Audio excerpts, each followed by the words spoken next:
سلامونه او نیکې هیلې ډیرو درنو دوستانو، هیله د روغ جوړ او د صحت په جامه کې به پټ یاستئ. دا د یو ځل بیا د پیریانو جګړې کتاب 5م فصل چې عنوان یې دی زموږ جګړه ترې مه جوړوه. زه رسول امین سلطاني تاسو ته دراوړم. هیله ده تر پایه مو مل اوسیږئ. د 1940 کال په جنوري کې د CIA مدیر ویلیام کیسی په افغانستان کې د خپلې پټې جګړې د پرمختګ په اړه ولسمشر ریګن او د هغه د ملي امنیت کابینې ته ریپورټ ورکړ. کراچۍ ته د لومړي ځل لپاره د لی انفیلډ بوړۍ توپکو له رسېدو څخه 4 کاله تیر شوي وو. له ډګر څخه د CIA پر پټ اټکل مجاهدینو جنګیالیو تر هماغه دمه 18,000 روسي عسکر وژلي وو او ټپیان کړي وو. هغوی د هیواد 2.5 سلنه خاوره په لاس کې وه او تر دومره حده اغېزمن وو چې شورویان مجبور وو د بغاوت د شنډولو لپاره په افغانستان کې د خپلو ځواکونه 3 چنده کړي. د CIA له اټکل سره سم د شوروي پوځونه تر هماغه دمه 350 تر 400 الوتکې په جګړې کې له لاسه ورکړې وې. مجاهدینو اټکل 2250 شوروي شوبلې او زغروال موټر ویجاړ کړي وو او له 8000 څخه لږ څه د لاندې لارۍ جیپونه او د ترانسپورټ لیږدونې نورې وسیلې له منځه وړې وې. جګړه د شوروي حکومت ته په مخامخ لګښتونو کې 12 میلیارده ډالر تاوان تمامه شوې وه. د کیسی له ریپورټ سره سم ټولې دا ویجاړۍ د امریکایي مالیه ورکوونکو لپاره په 200 میلیونه ډالر تمامې شوې وې او پکې نور 200 میلیونه ډالر د شهزاده ترکی د جاسوسي سازمان ورکړي وو. په اسلام آباد کې د CIA د مشر هاورډ هارت د ادعا لپاره چې په افغانستان کې پټ عملیات په ښه بیه تمامېدل تر دې ښه ثبوت نه شوی وړاندې کولی. د 1940 کال په سر کې ویلیام کیسی تر نورو ټولو د جهاد ټینګ ګروهمن و. په 1981 کال کې د ناندریو او لوی غوښتنې په بړبوکۍ کې د CIA مرکز ته له راتګ وروسته د کیسی لپاره 1 یا 2 کاله اړین و چې د افغان پروګرام په تفصیلاتو خپل فکر متمرکز کړي. نوموړی په خپله نانښاني شوې سټار لفټر C 141 الوتکه کې د سمندرونو پر سر له ترکیې اختر عبدالرحمن او ضیا سره د غونډو کولو لپاره تګ راتګ کوو. په نتیجه کې داسې تړونونه امضا کړل چې د همغه کال تر پایه یې افغان مجاهدینو ته د CIA او سعودي استخباراتو لګښت له 2 چنده څخه زیات کړ. کیسی د داسې لمسونکو عملیاتو د سرته رسولو په منلو او یا زغملو یې پیل وکړ چې د امریکایي قوانینو له وروستیو پولو سره یې سخت ټکر کاوه. په هاوانو بیړیو او نښه شویو نقشو سمبال افغان مجاهدینو په ازبکي ژبه د CIA لخوا چاپ شوي قرآنونه په پټه له آمو سیند څخه تیرول او هلته د شوروي په مرکزي اسیا کې په تخریبي او تبلیغاتي عملیاتو لاس پورې کوو. دا د 1950 کلونو له لومړیو څخه د شوروي په خاوره کې له بهر نه سمبال شوي لومړي چریکي جنگي عملیاتو. د هغه ډول عملیاتو چې کیسی ورباندې خورا مین و. په CIA کې دننه د ده پر ضد مقاومت کېده. د لومړنی مرستیال بابي رینمن په پټو عملیاتو ته د ساده عاجل کار په سترګه کتل. د اینمن له تګ څخه وروسته د کیسی دویم مرستیال جان مکمان چې د CIA د جاسوسي مصنوعي سپوږمیو د څانګې تجربه لرونکی شډل آیرلنډی مامور و، پرلپسې په تشویش کې و چې په افغان پټو عملیاتو کې به کوم څه بد ویجاړی پیدا شي او په کاپیټل هیل کانګرس کې به CIA تر سختو نیوکو لاندې راشي. نوموړی په افغانستان کې د امریکا د پټو عملیاتو د موخې په هکله شکمن و. فکر یې کاوه چې آیا د عملیاتو ته به تر پایه دوام ورکړی شي او آیا دا چې ریګن د ادارې له افغانستان څخه د روسانو د وتلو لپاره ډیپلوماسۍ ته پوره موقع ورکوله او که نه. مکمان غوښتل چې افغانانو ته یوازې بنسټیزې دفاعي وسلې ورسوي او تر هرې ممکنې کچې پورې اصرار یې پټ وساتي. په پټو خدماتو کې د مکمان د یو لوړپوړي همکار ټام سټریټن پر وینا د یو شمېر هغو کسانو ترمنځ چې زما په اند هغه معقول بیروکراتان او هغه ښي اړخي لیونیان وو تشویش موجود و. ټام سټویټن د معقولو بیروکراتانو له ډلې څخه و. د CIA په شوروي څانګه کې شنونکو کیسي ته وویل چې مجاهدینو ته به هیڅ اندازه مرسته هم شوروي مجبوره نه کړی شي چې له افغانستان څخه ووځي. په یوه سري شننه کې CIA وړاندوینه کړې وه چې د شوروي پوځ به تر دومره کچې پر باغیانو فشار واچوي ترڅو د پرلپسې مقاومت باید د مقاومت کوونکو لپاره دومره لوړه شي چې له توانه یې پورته وي. دغو مسلکي شنونکو د شوروي اقتصادي او پوځي ځواک خورا پیاوړی او ناکاوه کیدونکی باله. په خپله کیسې هم شوروي یو خورا ستر دیو فکر کاوه، خو غوښتلي چې د کمونیستانو مقابله په داسې ځای کې وکړي چې هلته کم ځواکه وي. افغانستان هم همداسې ځای و. د جمهوري ریاست څوکۍ ته د ریګن له ټاکنې سره په واشنګټن کې د کیسي په ګډون د محافظه کارانو شبکه قدرت ته ورسېده چې نیت یې لاره د نړۍ په اوږدو کې د شوروي ځواک وننګوي. د هغوی عامل او خطر منونکی لرلید د ستر ځواکونو ترمنځ ټولو سیالیو ته غیږ ورکړه. هغوی د ستورو جنګ توغندیو پروژه مخته کړه چې د شوروي د زیروي وسلو د ګواښ مخنیوی وکړي. هغوی په اروپا کې د نویو برشینګ په نامه منځني واټن توغندیو د ځای پر ځای کولو ملاتړ هم وکړ څو هلته د شوروي د تیري په بیه لوړه کاندي. په خپله د ریګن په مشرۍ هغوی د شوروي په اړه د دینانت په پسته ژبه خبرې نه کولې، بلکې هغه هیواد ته په مذهبي ژبه د ښه او بد توکي پکارول او د شیطانۍ ایډیالوژۍ پالونکي هیواد په توګه یې غنده. هغوی دې ته چمتو چې د شوروي ځواک د لړزانولو په موخه په هر ممکن ځای کې په پټو عملیاتو لاس پورې کړي. په پولنډ کې د سالیډراټي تړون غورځنګ ملاتړ کاوه او په مرکزي امریکا او افریقا کې کمونیزم ضد یاغیانو ته وسلې ورکولې. د افغانستان ډګر کیسي او د هغه محافظه کارو متحدانو ته ځانګړی زړه پوریوالي لپاره ځکه چې هلته شوروي بربنډ تیری کړی و لا ښه کیسه وه. د شوروي عسکر مخامخ په جګړه کې بوخت او د عامو افغانانو پر ضد یې بې توپیره له شدت څخه کار اخیست. په 1940 کال کې کانګرس له CIA څخه غوښتنه کوله چې د افغان باغیانو لپاره ډیر څه وکړي. د نیکاراګوا په هکله د ګوندي مخالفتونو په پرتله د افغانستان په اړه په کاپیټل هیل کانګرس کې د دواړو ګوندونو ترمنځ بشپړ یووالی موجود و. د دې پروګرام تر ټولو لیونی اتل د کانګرس غړی چارلی ویلسن د ټکساس یو دیموکرات په ونه لوړ پیاوړی سړی و چې ښه پالش شوی کاوبای موزي به یې په پښو وي او د ده پر وینا په تاریخ کې تر ټولو زیات د منځني عمر له بحران سره مخامخ و. نوموړی په شرابو معتاد او د حکومت له امتیازاتو په ناسمه ګټه پورته کولو یې د نړۍ هر ګوټ ته په لومړۍ درجه ټیکټ د ښکلا له یوې ملکې سره چې داسې لقبونه لکه پیغلی سمندر او اسمان او نور ورته نومونه ورکړل شوي سفر کاوه. څه ناڅه په توګه د ده په ګروه تقدیر ورته داسې خوښه کړې وه چې په مجاهدینو مین شوی و. د ټکساس د ټولنې د یو شمېر کمونیزم ضد عجیبه د روي سپي پر څیر رویډلې له لارې ویلسن ډیری وخت د ضیا لیدو او خیبر غاښي ته چې افغانستان ته څرمه پروت دی سفر کوه. نوموړی ډېر لږه افغانان پیژندل او د افغانستان له تاریخ او کلتور څخه ډېر لږ خبر و. د مجاهدین د خپلو ویسکي شراب لړیو سترګو په روماني افسانوي منشور کې لیدل لکه د انجیل افسانوي پتمن وحشي وګړي چې د خپلې ازادۍ لپاره جنګېدل. افغان پولې ته د دې سفرونو له لارې ویلسن غوښتل چې خپلو ګڼ شمېر ښځینه ملګرو ګرلفرینډانو ته وښي چې ګنې څومره پیاوړی سړی دی. د ویلسن یوه ګرلفرینډ د شمالي نیمکرې د ښایست یوه پخوانۍ پیغله چې د پیغلې واورو پاڼه په نوم هم مشهوره وه پېښور ته یې بیولې وه. د شمالي نیمکرې د ښایست نوموړې پیغله د هغه سفر په هکله وایي زما لپاره ډیره د هیجان وړ وه چې د اوږدو سپینو غاښو لرونکي نارینهو سره په یوه کوټه کې وم. له خورا رمزه ډک کار و. ده د 1940 کال په پیل کې ویلسن د افغانستان لپاره د CIA پټې بودیجې ته که څه هم لانګلي ورسره دومره زړه تړاوی دلچسپي نه لرله د ډیرو پیسو او د وسلو د خورا پرمختللیو نظامونو د ورکولو لړۍ روانه کړه. په داسې حال کې چې د یوې کوچنۍ خو خورا تبجنې کمونیست ضد ډلې لخوا یې په واشنګټن کې ملاتړ کېده.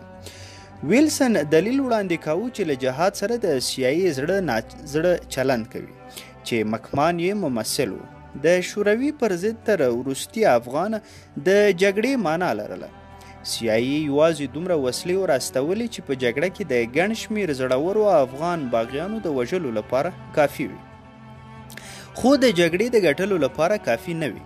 لکه څنګه چې د کانګرس په یو مصوبه کې چې د ویلسن لخوا وړاندې شوی و ویل کیږي دا خبره به د دفاع وړ نه وي چې که د ازادۍ جنګیالیو ته یوازې دومره مرسته ورکړل شي چې پرې وجنګیږي او مړه شي، خو د دوی د ازادۍ پر لور د پرمختګ لپاره کافي نه وي. نوموړي د کانګرس یوې کمیټې ته د مالی مرستې د تصویبولو د یو خورا غوره پړاو پر مهال د وینا په ترڅ کې وویل امریکا د دې وګړیو افغانانو له هغې پریکړې سره چې وجنګیږي هیڅ اړیکې نه لري.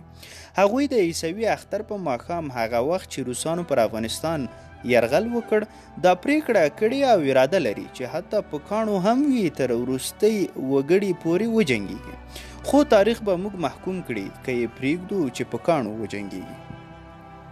دا دلایل د ویلیام کیسی له غږ سره برابر وو. کیسی چې له یو آیرلنډي پلاره چې د ویښتانو جوړولو سالون یې لاره زیږېدلی و، اوس 75 کلنه او په خپلو مټو د ګټلو میلیونونو شتمنۍ خاوند و. ټینګې کاتولیکي عقیدې او کمونیزم ضد جذبې نوموړی په لانګ لیکي له نورو مسلکي افسرانو څخه ممتازه و. د پټو عملیاتو مسلکي افسرانو د پټو عملیاتو په سرته رسولو کې د کیسی له جذباتو څخه الهام اخیست، خو د مکمان پر څیر ځینو یې داسې ویره لرله چې نوموړی به د سیاسي په باور قمار ووهي او ناکام بشي. بیا هم له دې ټولو سره هغوی د انرژۍ او ارادې سخت درناوی کاوه. د 1980 کلونو په نیمایي کې کیسی ښایي له ولسمشر څخه وروسته د ریګن په اداره کې تر ټولو نورو ځان اغېزمنه او د ټینګ مټ خاوند ګرځولی و. نوموړي دا توان لاره چې د بهرنۍ کړنلارې په جوړولو کې اغېزه ولري او د ډیرو لوړ خطرو پروژو لپاره ملاتړ ترلاسه کړي. ریګن پخوانی دود مات کړ او کیسی د خپلې کابینې بشپړ غړی ټاکلی و. دا خبره مخکې له مخه جوته وه چې کیسی به د یو نسل په اوږدو کې د سیاسي تر ټولو غوره مدیر وي. نوموړی د ځوانۍ په پیل کې د صلیبیت پلوی خو په مخالفین یې تنبول او د قانون له کتابو څخه یې عادتا تیری کاوه. د په پام بشپړه توګه په شوروي تمرکز لاره. په دې ګروه و چې د امریکا او شوروي ترمنځ حماسوي مقابله د زروي وسلې د سیالۍ او یا په اروپا کې د جګړې له لارې په پای ته نشوی رسېدلی. د شوروي د دوکتورین او تاریخ مطالعې کیسې ته جوته کړې وه چې د مخ پر بډاینه اندروپوف په مشرۍ د KGB تر واک لاندې د شوروي سیاست بیرونیت دا و چې له لویدیځ سره د زروي وسلو د جګړې مخنیوی وکړي. د هغه پر ځای یې تصمیم لاره چې که چیرې اړینه وي د نسلونو په بهیر کې د برژنیف دوکتورین وپالي او په درېیمه نړۍ کې د ملي ازادۍ غورځنګونو ته د مارکسیستي ملاتړ له لارې د امریکا پانګواله دیموکراسي کلابنده کاندي. کیسی فکر کاوه چې د رونالډ ریګن په ټوله اداره کې د یوازینی څوک و چې د شوروي په دې نه بدلیدونکې سټراټیژۍ په بشپړه توګه پوهېده او چمتو چې له کمونیستانو سره د هغوی په غوره کړي ډګر کې مقابله وکړي. نوموړی ټینګ مذهبي کاتولیک و. په لانګ آیلینډ کې د کور دیوالونه د بیبي مریم په انځورونو ښکلي کړي وو.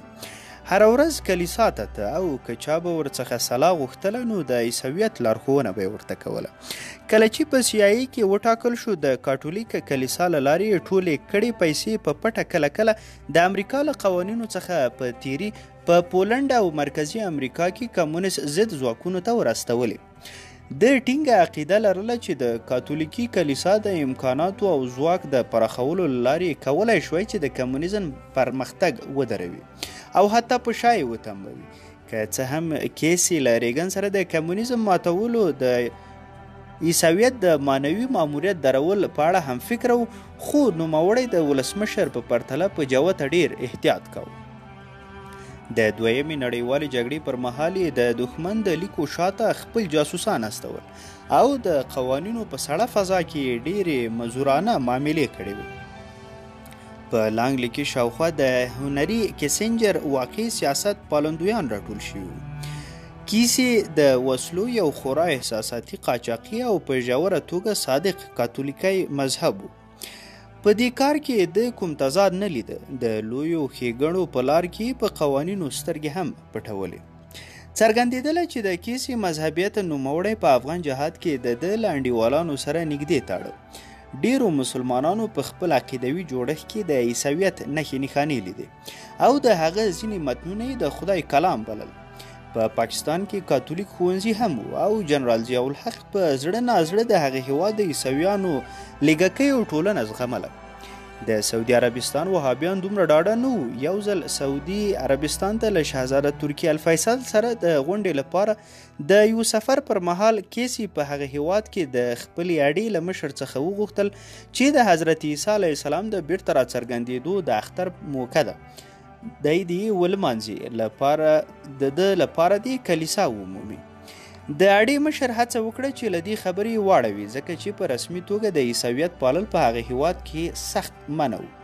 خو کیسي په خپله غوښتنه ټینګ ودرېد او شهزاده ترکي الفیصل د نوموړي لپاره ځانګړي امکانات برابر کړل. د سعودي علماو مذهبي ډیروالی پلورالیزم رداوه خو د سعودي په ټولواکه کورنۍ کې د ډیرو کسانو د شهزاده ترکي الفیصل په ګډون د نه ماتېدونکي عقیدې ولو که هغه عیسویت هم و درناوی کاوه.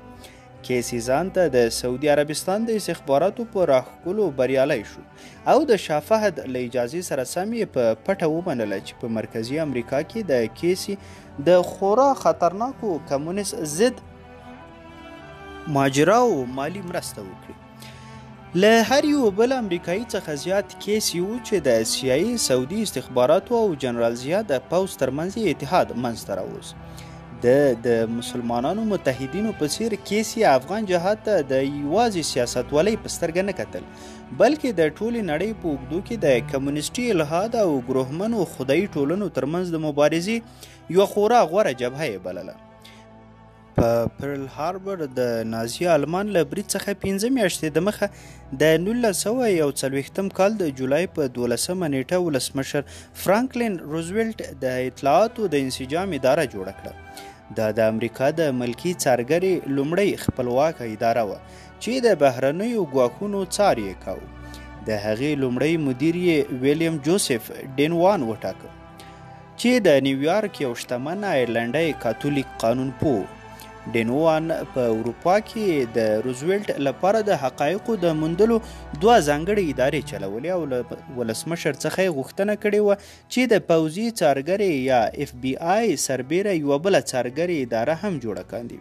د داسې ادارې له بنسټ ایښودلو 1 کال وروسته روزولټ هغه د ستراتیژیکي خدمتونو اداره OSS وبلله.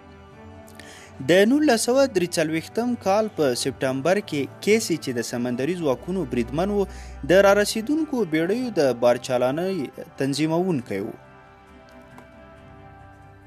چې د واشنګټن په خپله کوونکو دفترونو کې کاغذونه له یو ځایه بل ځای ته وړل او راوړل. نوموړی یو قانونپوه پیژاند چې د ډینوان آشنا و او د هغه له لارې ځان ورمخته کړ. له کیسي سره مرکه وشوه او د ډیرو هلو ځلو په نتیجه کې له څو اونیو وروسته ځان ډینوان ته ورساو.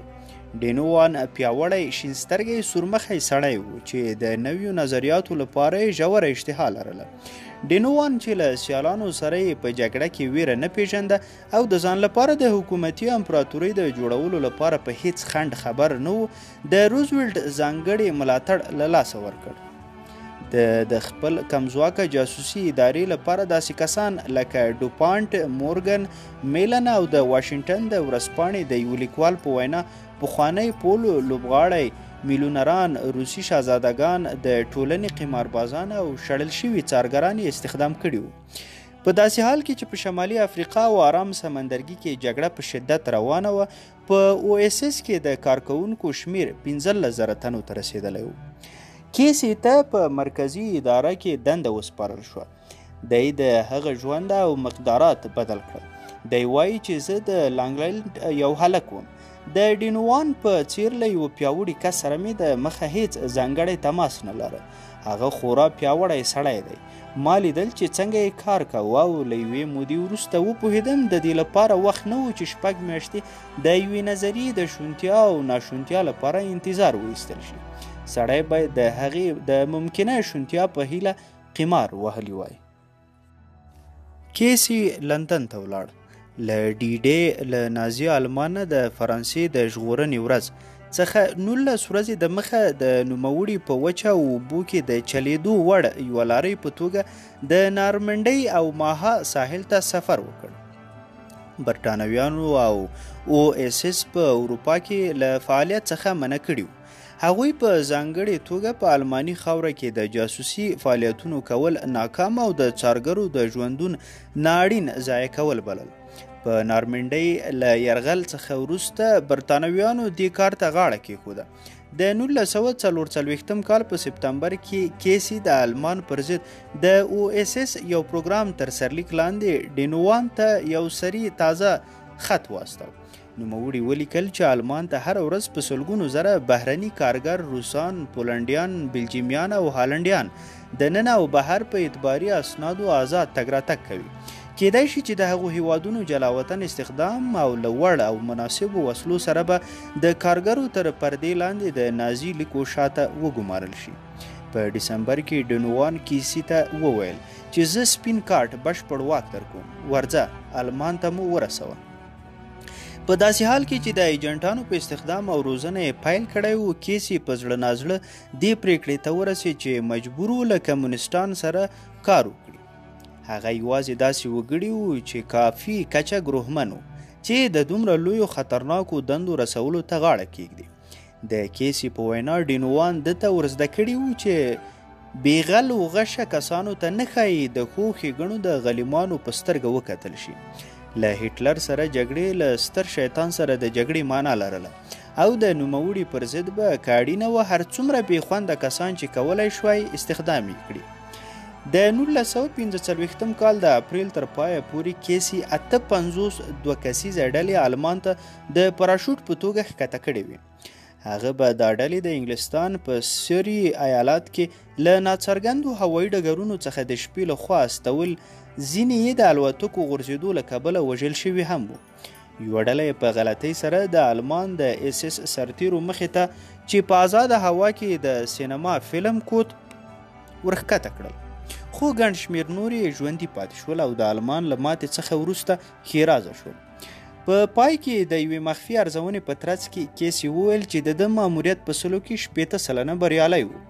د په حقه داعیه کې وګړي مرګ ته استولي وو. آلمان ته د خپلو ایجنټانو د استولو په اړه د غټه دعوا نه لرله او لکه څنګه چې وروسته ویل احتمالاً موږ ځینې ژوندونه وژغورل. د دې دندو ارزښت ممکن په دې کې و چې د لومړي ځل لپاره موږ په خپلو مټو عملیات وکړل.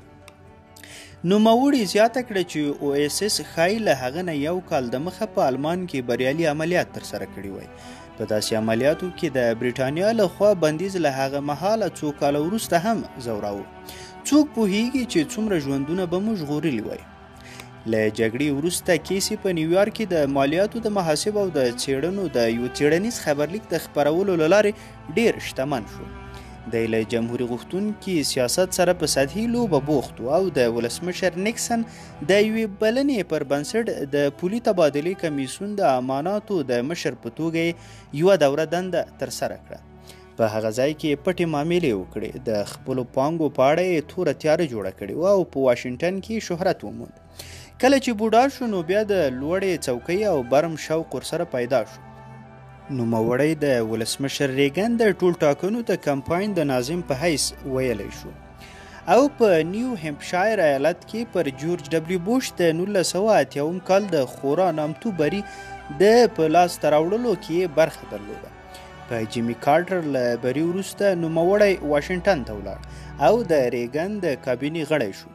لومړی غوراوی یې د باندنیو چارو وزارت و، خو کله چې د سیایي د څوکۍ وړاندیز ورته وشو نو له دینوان او اس اس سره یې تیر شوی تاریخ له کبله د دې وړاندیز په مقابل کې مقاومت د امکان وړ نه و.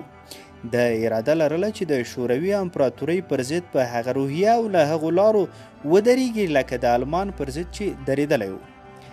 د سیاسي مرکز د پوټوماک سیند له پاسه د لوړې غونډۍ پر سر په یوه ځنګلي ډګر کې د ازغنو سیمونو د پردې شاته پروت و، خو د هر بام څخه نه ښکارېده او د پورته شویو مصنوعي سپوږمکیو د کاسو او انتنونو له کبله اسانه نه وه چې د مرکز ودانۍ د بیلګې په توګه د کومې دوا جوړولو د فابریکې له انګړ څخه توپیر او وپېژندل شي.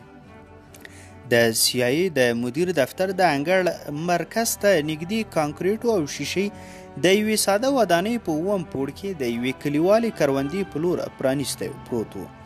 دا یو لوی خو ساده دفتر و چې خپل ځانګړي برېښنایي پوړۍ، لیفټ، خوړنځی، تشناب او شاور یې لرل. کیس یې ور ولېږدېده او سملاسي هر لوري ته په درب درب پیل وکړ لکه چې خپل شخصي ملکیت یې وي. د سهار په 9 بجو په اونۍ کې د 3 ځله غونډو په ترڅ کې نوموړي خپل 14 تنه سرمرستیالان په کار واچول. د کار په پیل کې ریګن ته په یوه لیک کې ولیکل چې د مخکښو کسانو او امکاناتو د نشتوالي له کبله CIA پرېښودل شوې وه چې له کاره ولویږي. د کیسې د اجرایي د مرستیال رابرټ ګیټس په وینا هغه څه چې CIA نوي مدیر یې اورېدل غوښتل دا و چې CIA په ورو ورو د جاسوسۍ د جال غوړولو په اداره بدله شي. د کیسې موخه دا وه چې ګڼ شمېر کسان د CIA پر وینا لکه د سوداګرو او اکاډمیانو ته نارسمي پردو لاندې باید له سفارتونو څخه بهر د جاسوسۍ په کار بوخت شي.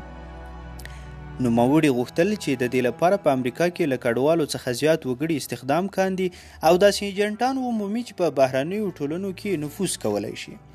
د ګیټس پر وینا د دوی ترمنځ د لومړۍ غونډې پر مهال نوموړي کیسې د توپان په څیر څرګند شو. په سره نږدې ټول پک دا زوړ بوډا کیسې چې لوړه او لږ څه کوږ قد یې لاره د خپل دفتر ور په زور پرانیست او په مشخصه توګه د چا د نوم نه اخیستلو پرته د 2 وډکا مارټین شرابو د غوښتلو غږ وکړ. د باندې په دفتر کې ورختۍ جوړه شوه ځکه چې د مدیر په دفتر کې د سټانفیلډ ټرینر له مشرۍ راهیسې د شراب څښلو اجازه نه وه.